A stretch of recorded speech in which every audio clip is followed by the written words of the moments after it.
Alright, we're back with part 2 of the Maggot Eyes tutorial. So I start off with applying adhesive, so I'm using prosthetic here. And I try to get it not too close to the eyes, but I kind of put it too far away because I did have trouble sticking this down. But I don't like to go onto the eyelids, so I try and keep it kind of around there. And I didn't quite extend the glue far enough, so I'm putting more glue underneath the corners. And also the top eyebrow part you can see is extending over the eyebrow, so that bit of cap plastic should have been cut back. But the second application goes a lot better, which is this one. Again, it should have gone a little bit closer on the inside of her nose because I had trouble sticking that part down. You wait until it's dried, cleared, and then you position the appliance over it and you press it down. So you can see the second appliance already, it went on a lot nicer because it didn't have as much ball cap plastic around the edge. So now I'm using 99% isopropyl alcohol to dissolve that ball cap plastic, which is why these encapsulated silicone appliances have such nice edges, because the edges are this really thin ball cap plastic and then they just dissolve away, and it's beautiful and it's so easy to apply. And you know that before you put it on what it looks like and that it's going to work out unless you don't position it as well. You can see that the 99% alcohol does not smell so great.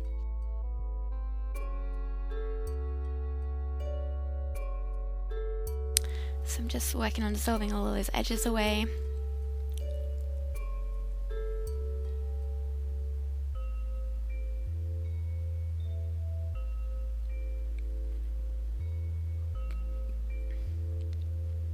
I'm going to start trying to colour match these to a skin tone, and it's already pretty close, but I'm just adding a little bit of pink, and I'm using a pink from the Skin Illustrator like Flesh Tones palette.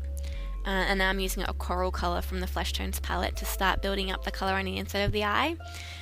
So yeah, first of all just kind of muscly pink, and then I'm adding a more rosy pink over the top of that now, after the first layer has dried. I like to build things up in transparent layers, and you get more dimension in there. And now I'm using, what is this? Using an anti-shine cream on the edges of the prosthetic, because the silicone and the ball cap plastic can look quite shiny, and you can tell where the skin ends and where that starts from that shine. So I've added a little bit of anti-shine, and then added a bit more of a tan colour over the eyelids to try and match the skin a bit better. And now I'm adding some more of the original coral colour, and then I go back in with some blood red, so I'm doing this mostly in the outside corners and kind of over the eyelids. This is the Skin Illustrator FX palette.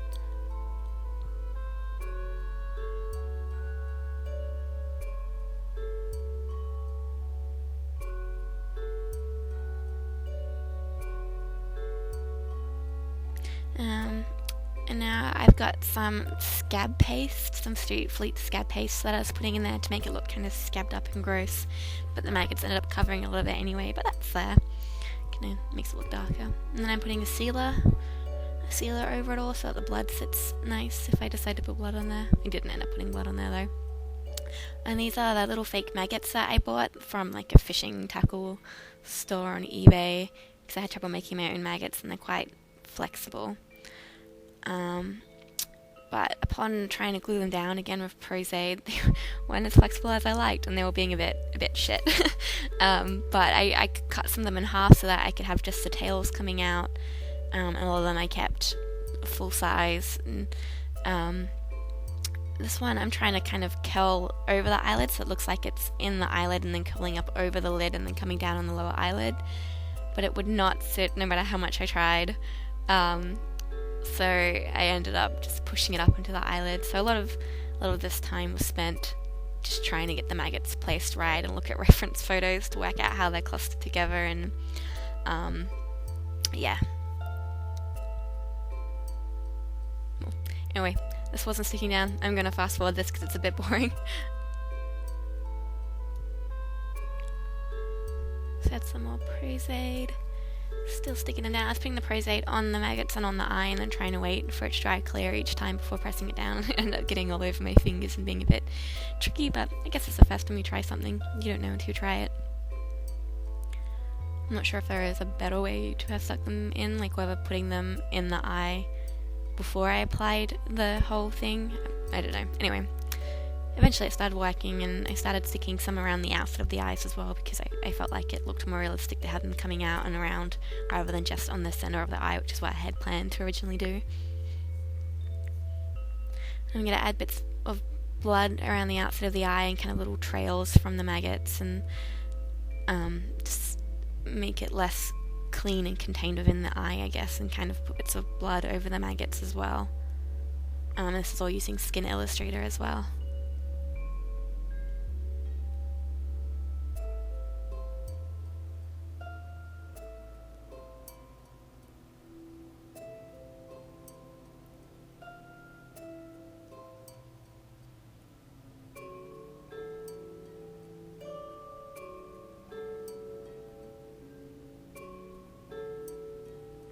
And I've got like a fan brush. I'm just putting some kind of, I think I put some greens around the eyelids because I thought green might signify some kind of infection or something gross. But it was a very light coat.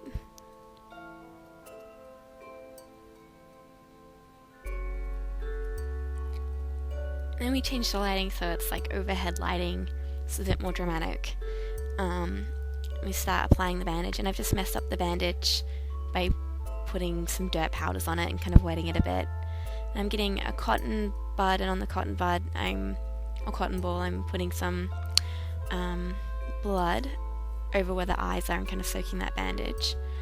And each layer I want it to be a little bit lighter so that it looks like the blood is more concentrated where the bandage is touching on the eyes, and it's kind of seeped through a little bit to the outside edge. And this blood is Mold Life's Kensington Gore in Aged. Then we do up the bandage. And then this was our final shot and the look that I wanted to create.